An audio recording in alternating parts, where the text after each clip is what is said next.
मित्र नमस्कार. आज एका महत्त्वाच्या विषयावर आपण बोलणार आहोत. आज रंजल्या गांजलेल्यांसाठी, शोषितांसाठी, पीडितांसाठी कैवार असलेल्या भारतरत्न डॉक्टर बाबासाहेब आंबेडकर यांची जयंती आहे. या जयंती दिनी सर्व बांधवांना शुभेच्छा.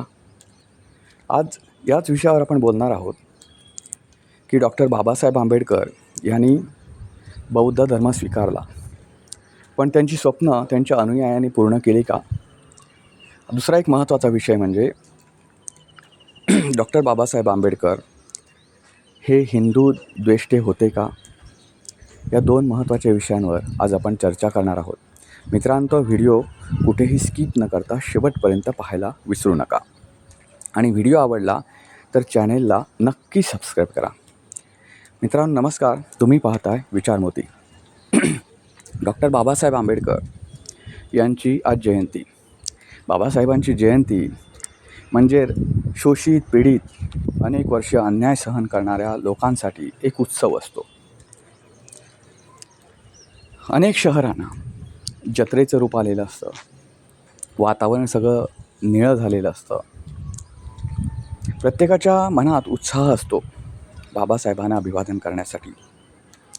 मित्रांनो, आज दुर्दैव एका गोष्टीचं वाटतं की बाबासाहेबांना एका वेगळ्या पद्धतीनं, म्हणजे बाबासाहेबांचाच हा विषय नाही, सगळ्या महापुरुषांना एका वेगळ्या पद्धतीनं आपण प्रेझेंट करतो आहे लोकांसमोर. जे लोक काहीतरी वाचण्याचा प्रयत्न करत आहेत, काहीतरी शिकण्याचा प्रयत्न करत आहेत, त्यांच्यासमोर अशी महापुरुष आपण वेगळ्या पद्धतीनं प्रेझेंट करतो, हे आपलं दुर्दैव आहे. आणि तुम्हाला माहीत नसेल, तुम्हाला वाटतं की या गोष्टी आपण भारतात करतो आहे, भारतात खेळतो आहे, आपल्या देशात खेळतो आहे.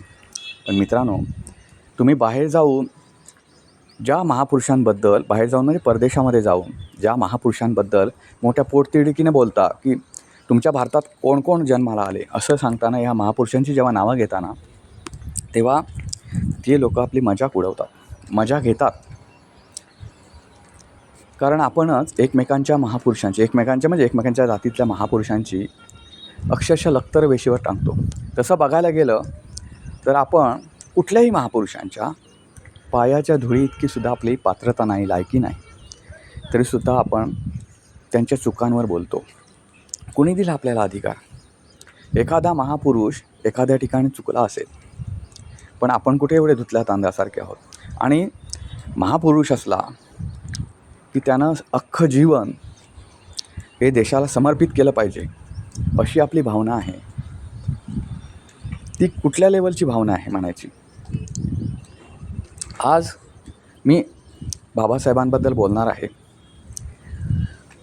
बाबासाहेबांनी अख्ख्या माणसाला एकत्र आणण्याचं काम केलं आणि त्याच्यासाठी ते झटत होते. ते कुठल्या एका जाती समूहाविरोधात किंवा कुठल्या एका धर्माच्या समूहाविरोधात लढत नव्हते. त्यांना जी जातीमध्ये लागलेली कीड आहे ती नष्ट करायची होती. त्यामुळे बाबासाहेब त्याच्यासाठी झटत होते. ते हिंदू धर्माविरोधात होते, ते ब्राह्मण समाजाविरोधात होते असं कृपया मानू नका. त्यांनी ब्राह्मण समूहाच्या नावाखाली किंवा ब्राह्मणांच्या नावाखाली जे काय वाईट कृत्य करीत होते, तर त्यांच्या विरोधात होते, त्यांच्या वृत्तीविरोधात होते, त्यांच्या जातीविरोधात नव्हते.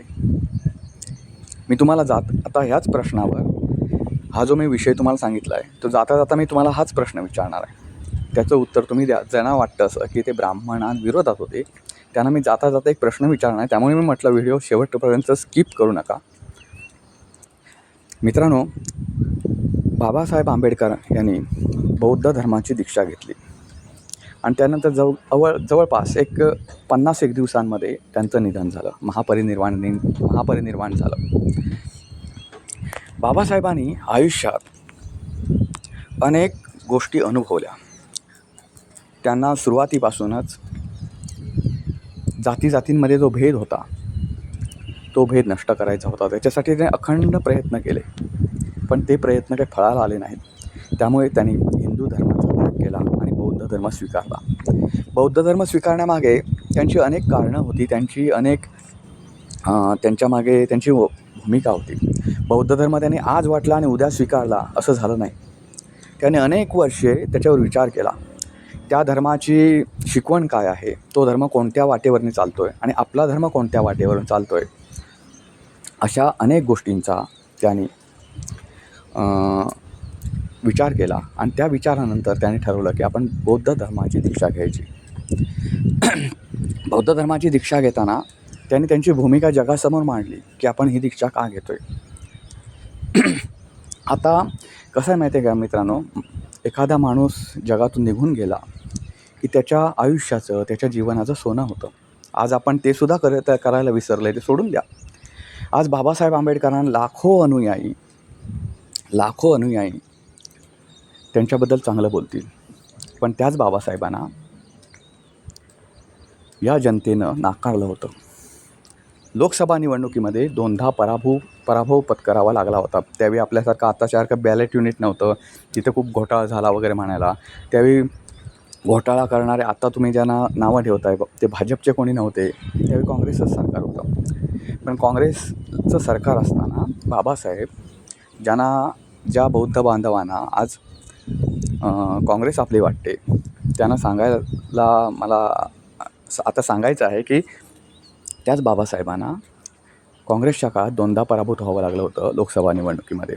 एक पहिला पराभव जो होता, जो नागपुरातून झाला होता त्यांचा, तो पराभव तर एका दूधवाल्यानं केला होता. कोणत्या अँगलनं तुम्ही म्हणताय की बाबासाहेब हे खूप लोकप्रिय होते, आणि लोकप्रिय होते तर त्यांना एवढा आणि 13-14 हजार मताच्या फरकाने ते पडले होते.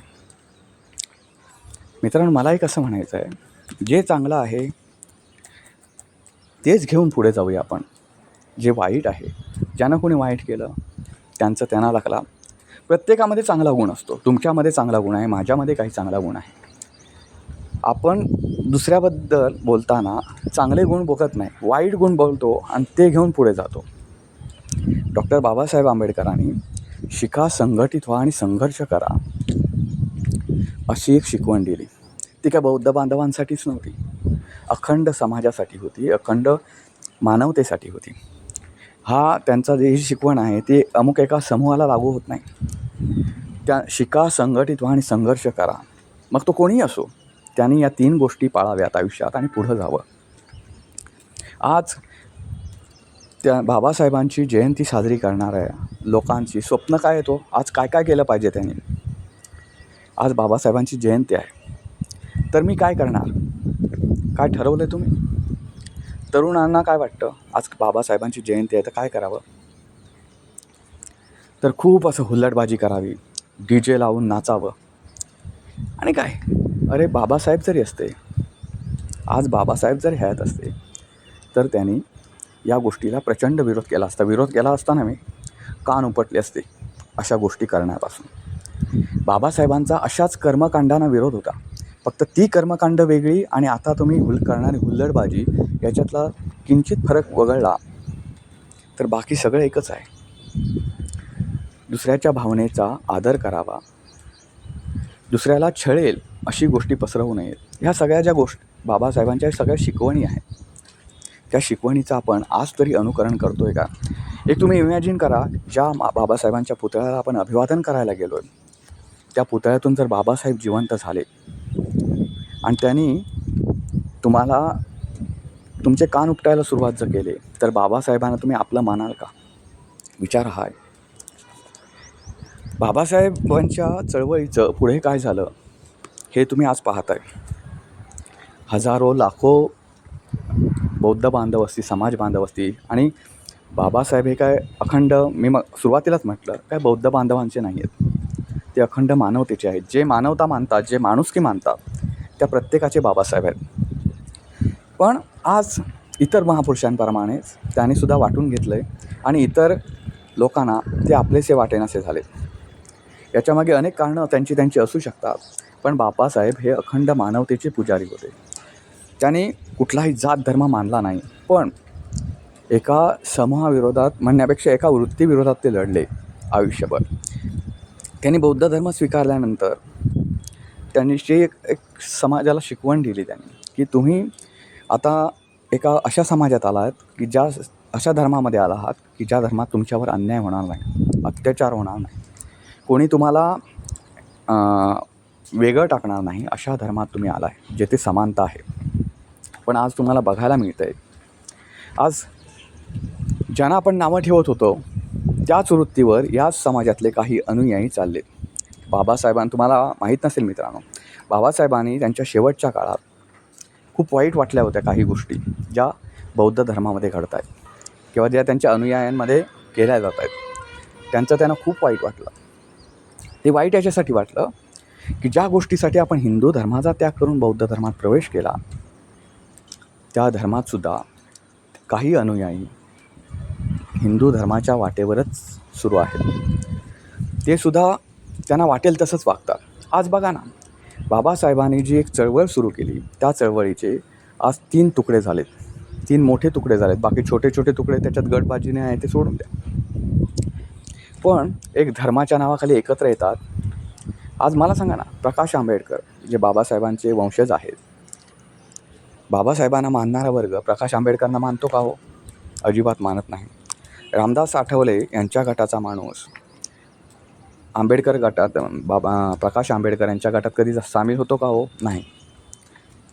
या दोघांचाही वर्ग कधी जोगेंद्र कवाडांच्या गटात जातो का हो? नाही. मला काय म्हणायचं आहे, तुमच्यामध्ये जातीभेद जरूर नसेल, पण मनभेद एवढा आहे की तुम्ही एकमेकांची तोंडंसुद्धा बघत नाही. बाबासाहेबांची शिकवण अशी कधीच नव्हती. शिकास, संघर्ष करा आणि संघटित व्हा अशी त्यांची शिकवण होती. त्यातलं शिक्षण आपण घेतलं का? संघर्ष करतो आहे का? आणि संघटित आहोत का? याचा आज विचार करण्याची वेळ आली. आज हे खूप जणं बोलतील, बाबासाहेबांबद्दलच बोलतील. अरे बाबासाहेब सगळ्यांना माहिती आहे, बाबासाहेबांचं चरित्र अनेकांनी वाचलं असेल, पण बाबासाहेब त्यांच्या मनात उतरले का? हा महत्त्वाचा विषय आहे. आज बाबासाहेबांच्या पुतळ्यासोबत पुतळ्याला एवढे हार असतील की त्या पुतळ्याला पेलवणार नाहीत, पण एरवी बाबासाहेबांच्या पुतळ्याची कोणी काळजी तरी घेतं का हो? हा महत्त्वाचा प्रश्न आहे. आणि पुतळ्याची काळजी घेण्यापेक्षा, जसं आपण म्हणतो की या मूर्तीत देव नाही, तर त्या पुतळ्यात बाबासाहेब आंबेडकर आहेत का हो? मी सगळ्या महापुरुषांबद्दलही बोलणार आहे. आज विकास कामं म्हणजे काय, तर ठिकठिकाणी महापुरुषांचे पुतळे उभारणे त्या जातील. मित्रांनो, आज विकास कामं ही खरी भारतात लढाई मतदारांची आहे किंवा तुमची आमची जी लढाई आहे ती कशासाठी असायला हवी होती की विकास कामांसाठी असायला पाहिजे होती. पण आज मी अमुक एका जातीचा आहे, तर आमचा खूप मोठा समूह आहे गावामध्ये, तर आमच्या जातीतल्या एका महापुरुषाचा पुतळा आणून तिथे बसवायचा की आम्ही सगळे खुश, मग त्या गावात जायला रस्ता का नसेना. ह्या ज्या गोष्टी आहेत त्या खूप चुकीच्या पद्धतीने आहेत. मी फक्त बाबासाहेबांच्या पुतळ्यांबद्दल बोलत नाही आहे. अनेक महापुरुषांचे पुतळे दिसतील, ते एवढे पुतळे झालेत, गल्लोगल्ली पुतळे. त्या पुतळ्याची विटंबना किती होते, म्हणजे कोणी करीत नाही, पण पशुपक्षी त्याच्यावर घाण करतात. त्या पुतळ्यांना आपण उन्हात ठेवतो, त्याच्यावर धूळ उडते. ही विटंबना नाही तर का पुतळ्याचा सन्मान आहे? पण तरीसुद्धा आपण त्याकडे सोयीस्कर दुर्लक्ष करतो. कोणी बघत नाही त्या पुतळ्यांची तोंड, पण तो पुतळा आहे. त्या पुतळ्याला जरा कुठे धक्का लागला तर विटंबना झाली करून अख्खा महाराष्ट्र पेटतो. बाबासाहेबांची शिकवण अशी कधी होती, कुठल्या भाषणात त्यांनी असं म्हटलं होतं सांगा की त्या पुतळ्याचा विटंबना केली? बाबासाहेब असते तर आजसुद्धा ते सांगितलं असतं, अरे पुतळ्याची विटंबना केली ना, माणसाची नाही ना केली. जाऊ दे, तो पुतळा म्हणजे थोडीच तो महापुरुष आहे. जसं आपण म्हणतो एखाद्या मूर्तीत, हा मूर्ती म्हणजे देव, तो ही मूर्ती म्हणजे थोडीच देव आहे, त्याला आपण अंधश्रद्धा मानतो. त्या मूर्तीला नमस्कार करणं आणि त्या पुतळ्याला करा ना, महापुरुष आहेत, त्यांना त्याच्यासमोर नतमस्तक व्हा. पण त्यांच्या विचारांबद्दल बोलायचं झालं, आपण ते किती आचरणात आणतो, हा महत्त्वाचा प्रश्न आहे. आज आपला धर्म बघायला गेलं तर भारत पाकिस्तान तसे 2 गट झाले, एका देशाची 2 शकलं झाली, तशी हिंदू धर्माची सुद्धा 2 शकलं झाली, एक बौद्ध धर्म आणि एक हिंदू धर्म. तरीसुद्धा या 2 धर्मामध्ये होणारे वाद हे वैचारिक वादसुद्धा नाही, कधीकधी तर हातगाईवर वाद येतात, कधीकधी तर त्याच्यातून दंगली घडतात. बाबासाहेबांना अभिप्रेत असलेला धर्म हा आहे का, हा महत्त्वाचा विषय आहे. ज्या भगवान गौतम बुद्धांनी मानवतेची शिकवण दिली, त्याने असा रक्तपात घडवायला लावला होता का? शिका, संघटित व्हा, संघर्ष करा ही बाबासाहेबांची शिकवण रक्तपात घडवण्यासाठी नव्हती. की तुमचं पुढे जायचं असेल तर तुम्हाला तुमच्या बळावर शिकून तुम्हाला पुढे जायचं आहे. ज्या अन्याय अत्याचार एका समूहावर होत होते, त्याच अन्याय अत्याचाराच्या जातीमध्ये, त्याच शोषित पीडितांच्या जातीमध्ये बाबासाहेब जन्माला आले. त्यांना वरून काय असं देऊन पाठवलं नव्हतं, पण त्यांनी सगळ्या गोष्टीचा अभ्यास केला. त्यांनी पुस्तकाची मैत्री केली, बाकी कुठल्या गोष्टीशी पुस्तक सोडून बाकी कुठल्याही गोष्टीशी मैत्री केली नाही. आज ते आपण करतो आहे का, याचा प्रत्येक मागे राहिलेल्या व्यक्तीनं अभ्यास करण्यासारखा. मी म्हणत नाही अमुक एका अनुयायी बौद्ध बांधवाने किंवा अमुक एका समाजाच्या अनुयायांनी, असं मी म्हणत नाही. मी तुम्हाला अगोदर सांगितलं की बाबासाहेब आंबेडकर हे अखंड मानवतेचे होते, ते कुठल्या एका जातीचे धर्माचे नव्हते. मित्र, आणखी एक महत्त्वाचा विषय, त्यांना हिंदू द्वेष्ट असं म्हटलं जातं, ब्राह्मण द्वेष्ट असं म्हटलं जातं. मी तुम्हाला मगाशीच एकदा सांगितलं की ते ब्राह्मण द्वेष्टे कधीच नव्हते. अनेक मित्र त्यांचे ब्राह्मण होते.